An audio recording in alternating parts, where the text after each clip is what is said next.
A jama'a masu kallo da saurare assalamu alaikum, barkanmu da wannan lokaci. Barkanmu kuma da sake kasancewa tare da ku a wannan tasha tamu ta Bamballiya TV. Idan ba ku manta ba a bidiyon mu na baya na kawo takaitacce zan ce ko kuma takaitaccen bayani akan muhimmancin awo.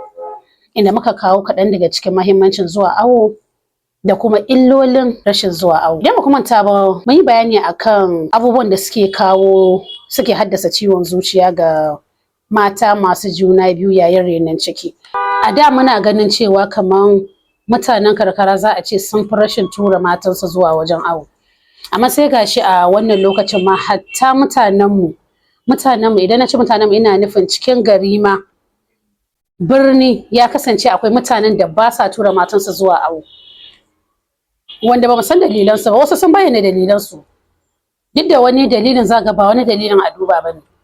Yayin da kuma wasu ba su da wata hujja, ba su da wani dalili, nasa ra'ayi ne na kansu. Kamar da na sanar da ku a baya idan ba ku manta ba, mafi akasarin waɗannan mazan ba wai awon ne ba sa son zuwa ba, tura matansu.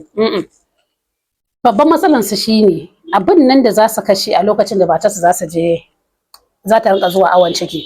To kun ga inda maganar sana'a ya shigo kenan. Idan ba ku manta a baya na ce muku ya kamata a ce mace duk yadda kike ko maganganta sana'a ki samu sana'a.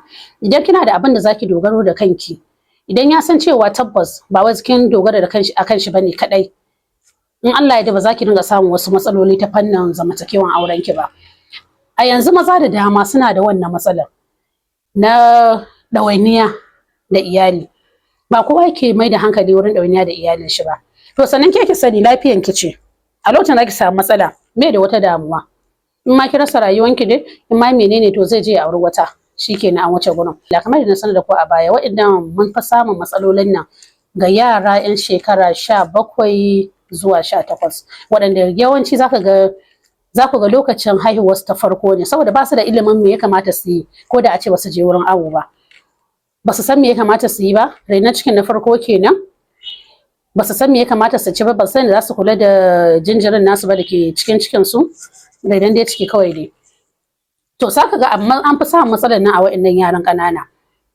Sun samu juna biyu ba awo babu komi, suna zaune a gidajensu har a kai wani munzalin da su ba su sani ba, jikinsu yana buƙatar jini, ba su da wannan masaniya, ba su ma san me za su ci ba ma da zai ƙara musu wannan jinin. A zo lokacin haihuwa, bugu da ƙari kuma a cikin gida aka haihu, ba a asibiti ba. To an haihu a cikin gida, ba su san me ya faru ba, jinin nan ta iya yiwa ya zuba da yawa.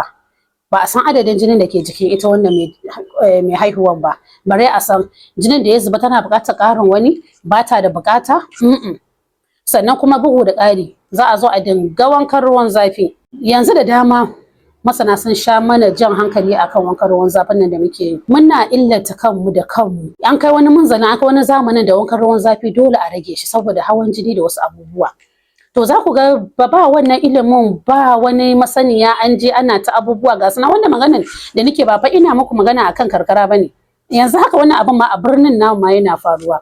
To da haka sai ku ga an samu matsala, ke kin zo kina gida ba awo, yayin rainon ciki kin zo kuma baki san adadin jinin da yake da a ciki ba, kin zo kin haihu jini ya zuba da yawa, an zo an haihu kin kumbure, an yi wankan ruwan zafi, komi dai ya lalace. Sai bayan komi ya lalace sannan za ku ga an ɗauki mace an ce za a kai ta wurin likita bayan ta riga an bar rana a kaba. To kun ga wannan yana ɗaya daga cikin muhimmancin zuwa awo. A cikin magungunan da ake bamu na idan muna zuwa awo, akwai maganin da yana kare ki ne daga kamuwa da ita wannan cutar ta cizon sauro. Mun sani. Sannan kuma akwai maganin da yana ƙoƙarin ne ya ƙara miki jini, ban da shawarwarin da za a baki na abubuwan da zaki ci.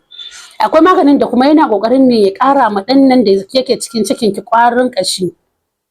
Saboda idan ba ku manta ba, akwai yaran da dama da tabbas an sha haihuwarsu sai ka ji an ce an yaro ya karye wurin haihuwa. To duk akan irin wa'innan matsalolin ne. Sannan kuma bugu da ƙari ga wankan nan na ruwan zafi. To ƙarshe da yarinya dai ta samu matsala. Sai a wannan lokacin aka tuna cewa akwai asibiti, akwai ma'aikatan lafiya. To kun ga wannan babban kuskure ne. Hada iyayenmu mata ya kamata a ce mu rinka sa ido akan halin da 'ya'yanmu suke ciki, ko da a ce bayan mun aurar da su ɗin. Musamman akan wannan cikin nan dai cikin. Da zarar ta samu ciki, ku rinka bibiyan wani irin raino take ma wannan cikin. Ta iya yiwuwa kila tana da wannan karancin shekarun, miji shi ma ta yi ma duk su ɗin ne. bai da wani ilimin da zai kokari ya ce bari ya kaza, duk da yanzu kai ya waye sai wanda yake. Idan ka ki ne dan ba wai dan ba a sani ba, an sani ba kin ba yau ba ana ta magana akan mahimmancin awo, mahimmancin zuwa awo. Ku san da za ku reni cikin ku, hatta shi dan ma bayan an haife shi ana da buƙatar ku san yadda za ku reni ɗanku tun musamman daga wannan watan farko na haihuwa zuwa watanni 6 nan.